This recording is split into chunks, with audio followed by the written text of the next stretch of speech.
This question is from CBSE 2025 physics examination. This is a case based question.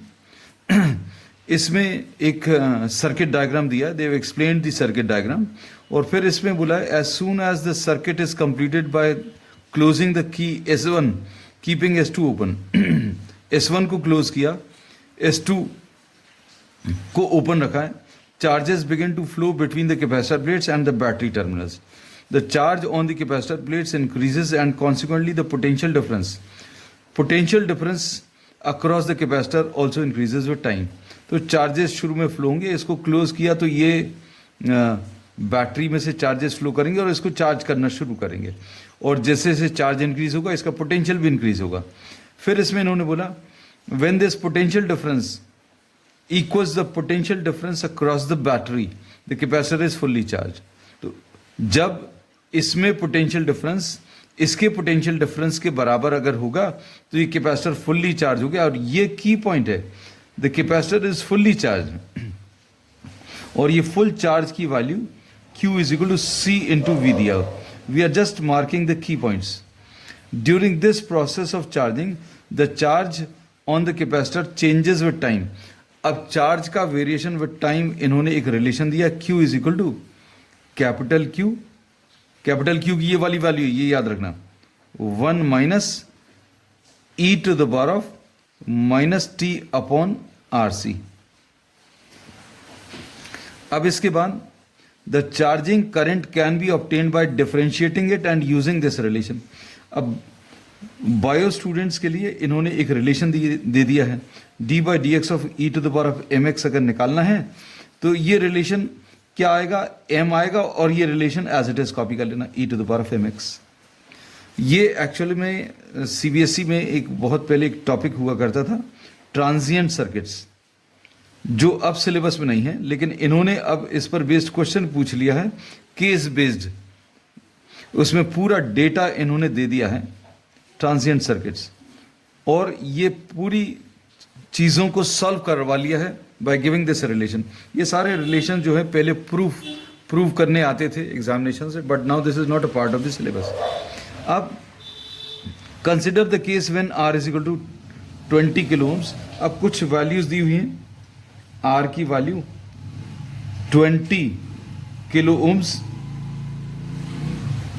जिसको अभी हम लोग 20,000 ohms लिख सकते हैं. फिर उसके बाद C की वैल्यू 500 माइक्रोफैराड्स, इसको अभी हम लोग 500 into 10 to the power of -6 farads लिख सकते हैं.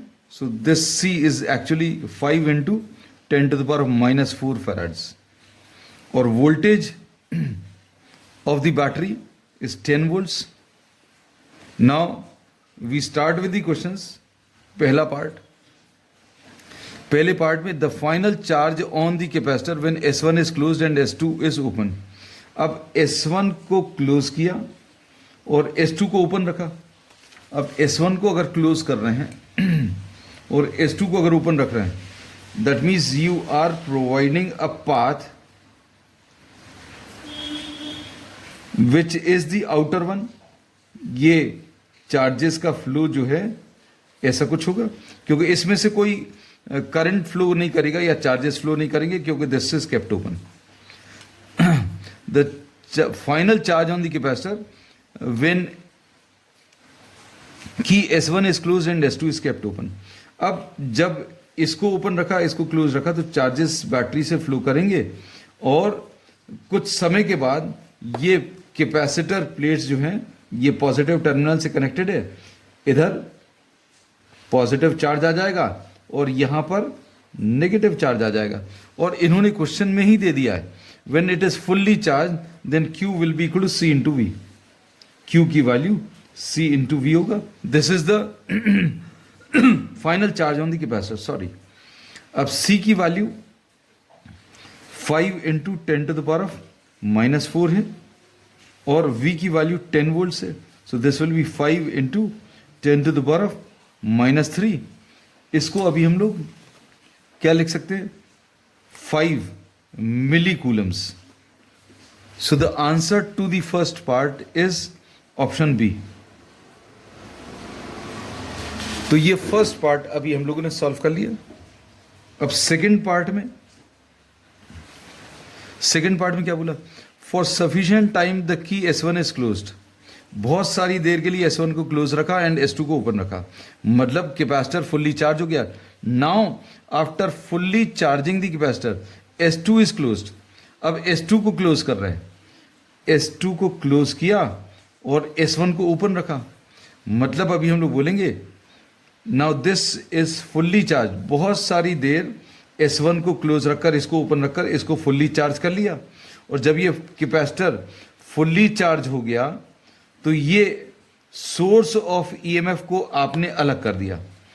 अब इसको अगर अलग कर दिया तो सर्किट जो चार्जेस के फ्लो को मिलेगा वो ये वाला होगा, मतलब charges will flow along this, मतलब इलेक्ट्रॉन्स यहां से फ्लो करेंगे और कहां की तरफ अट्रैक्ट होंगे? पॉजिटिव प्लेट की तरफ अट्रैक्ट होंगे, मतलब इसका नेगेटिव चार्ज कम होता जाएगा और इसका पॉजिटिव चार्ज कम होता जाएगा. तो व्हाट विल हैपन? अब धीरे धीरे नेगेटिव चार्ज कम हुआ, पॉजिटिव चार्ज भी कम हुआ. What will happen to the final charge after some time? तो अब हम लोग इसमें बोलेंगे after some time the capacitor gets discharge completely. Capacitor जो है फुल्ली डिस्चार्ज हो जाएगा. That means the final charge on the capacitor when this is closed will be zero. So this is given the final charge is 0 and this is given in option A. So for the second part the correct option is option B. अब इसके बाद third part में they are asking for the dimensional formula for RC. अब dimensional formula for RC third part में RC, this R can be written as V upon I. C को अभी हम लोग Q upon V लिख सकते हैं, तो ये कैंसिल होगा. अब Q upon I बचा. I को अभी हम लोग करंट को Q by T लिख सकते हैं. रीजन क्या है? क्योंकि करंट की वैल्यू चार्ज अपॉन टाइम होता है. अब इसमें Q और Q कैंसिल होगा, तो ये क्या T आ जाएगा. And in fact this RC is called the time constant. RC is called time constant. इसकी ज़रूरत नहीं है, बट जस्ट फॉर नॉलेज सेक अभी हमने आपको बता दिया. This is called time constant, क्योंकि R इंटू C का जो डायमेंशनल फार्मूला है that is the dimensional formula for time. अब इसमें ये पूरा M के टर्म्स में, L के टर्म्स में दिया है, तो M0, L0, T1 और A के ऊपर 0. And this is given in option D. So the answer to the third part is option D. अब इसके बाद fourth part is the toughest part. ये सबसे ज्यादा टफ है क्योंकि इसमें डिफरेंशिएशन थोड़ा सा इन्वॉल्व है. फोर्थ पार्ट में the key S1 is closed and S2 is open. Fourth part में यही वाला डायग्राम यूज होगा. तो अभी हम लोगों ने ये लिखा हुआ है for the first part and fourth part will be using this diagram. Second part के लिए ये और थर्ड पार्ट के लिए कोई डायग्राम की जरूरत नहीं है. अब फोर्थ पार्ट में इन्होंने क्या कहा है? The key S1 is closed and S2 is open. S1 को क्लोज किया, S2 को ओपन रखा. The value of current in the register after 5 seconds. अब t is equal to 5 seconds पर हम लोगों को करंट की वैल्यू बतानी है. अब t is equal to 5 seconds पर करंट की वैल्यू अगर बतानी है तो चार्ज सबसे पहले लिख लें. चार्ज कितना है? q is equal to capital Q into 1 minus e to the power of minus t upon RC. This is given in the question. और दूसरी चीज जो यूज होगी कि अगर हमें डिफरेंशिएशन करना है e to the power of mx का, तो इसका answer e to the power of mx ही आएगा और m का वेरिएबल के साथ जो नंबर है उससे मल्टीप्लाई हो जाएगा। अब इसमें जो वेरिएबल इन्वॉल्व है दैट इज टाइम।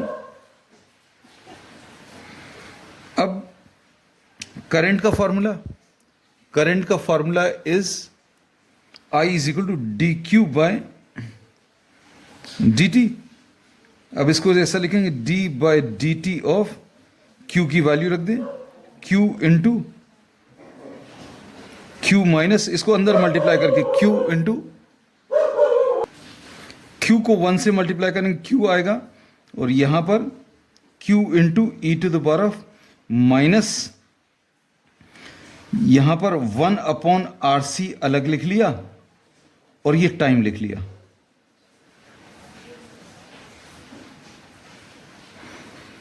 अब इसके बाद इसमें डिफरेंशिएशन ऑफ q जो है ये 0 आ जाएगा because this is a constant, minus D by D T of q into E to the power of minus 1 upon R C into the time, minus q को बाहर लिख लिया into D by D T of E to the power of minus 1 upon R C into time. अब इसका differentiation कितना आ जाएगा, लिखने का तरीका हम लोगों ने इसमें बताया हुआ है। यहां पर जो वेरिएबल इन्वॉल्व है वो x है, लेकिन यहां पर जो वेरिएबल लिखा है वो टाइम है। तो फॉर्मूला लिखने का तरीका क्या है, e वाला टर्म एज इट इज पूरा कॉपी कर लो, e to the power of mx, मतलब ये पूरा exactly as it is copy कर लें, मतलब ये आ जाएगा e to the power of minus 1 upon R C into T. फिर वेरिएबल के साथ जो नंबर है, x के साथ जो नंबर है उससे मल्टीप्लाई करना है। यहां पर t के साथ जो नंबर है, ये वेरिएबल यहां पर टाइम है, बस ये याद रखना। ये फॉर्मूला क्वेश्चन में x के टर्म्स में दिया है, x इज द वेरिएबल, लेकिन यहां पर वेरिएबल टाइम है, टाइम के साथ जो है उससे मल्टीप्लाई करना, क्योंकि x के साथ m है, m से मल्टीप्लीकेशन है, तो यहां पर टाइम के साथ क्या है, माइनस 1 अपॉन आर सी। तो हम लोगों ने इसमें माइनस 1 अपॉन आर सी से मल्टीप्लाई कर लिया।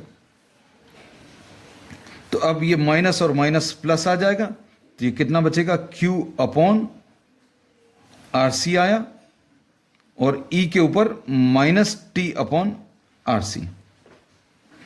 मेन पार्ट इसका, टफ पार्ट जो है वो ये ही है। अब इसके बाद q को अभी हम लोगों ने cv लिख लें, q की वैल्यू cv है, ये सबसे पहली स्टेप में दिया हुआ था, cv upon R C, c और c कटेगा, e to the power of minus T upon R C. तो इससे जो करंट की वैल्यू मिली, I की value v upon R into E to the power of minus T upon R C. This is the value of current. अब इसमें question में जो पूछा है, they are asking for the current at t equal to 5 seconds. I की value अगर निकालनी है तो v कितना है, v is 10 divided by r, r की वैल्यू 20,000 है, into e to the power of minus 5 upon r, r की वैल्यू इज 20,000, c की वैल्यू कितनी है, 5 into 10 to the power of minus 4। अब इसमें ये 5 और 5 कटेगा, 10 टू द पावर ऑफ 4 ऊपर ट्रांसफर होगा, ये 0 1 कट जाएगा, कितना आ जाएगा, 1 अपॉन 2000 आएगा, और e के ऊपर क्या आ गया, ये 10 टू द पावर माइनस 4 ऊपर जाकर 10 टू द पावर 4 हो जाएगा, मतलब कितने जीरोस, 4 जीरोस आएंगे और नीचे क्या है 20,000 और ये माइनस साइन है। अब इसमें ये 4 जीरोस कैंसिल होंगे तो कितना आ जाएगा,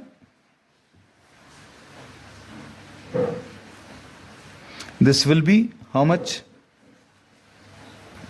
on simplifying this will be 1/2 e to the power of -1/2 milli amperes, या इसको ये जो 1000 है इसको 10 to the power of -3 लिख दे रहे हैं, this is 10 to the power of -3। इसको अब नेक्स्ट स्टेप में 1/2 ये जो नेगेटिव पावर है ई का इसको नीचे ट्रांसफर करें, e to the power of 1/2 ऐसा आ जाएगा, और ये 10 to the power of -3 को क्या मिली एम्पियर्स लिख दे रहे हैं। So this is 1/2 root E milli amperes, 1/2 root E milli amperes, this is given in option A. So this part was the toughest. और जब ये चैप्टर ये टॉपिक सिलेबस में था तब ये रिलेशन डायरेक्टली दिया हुआ रहता था और स्टूडेंट्स इसको याद भी रख लेते थे।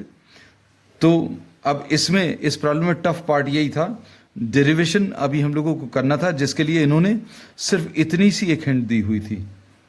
So the correct option is option A.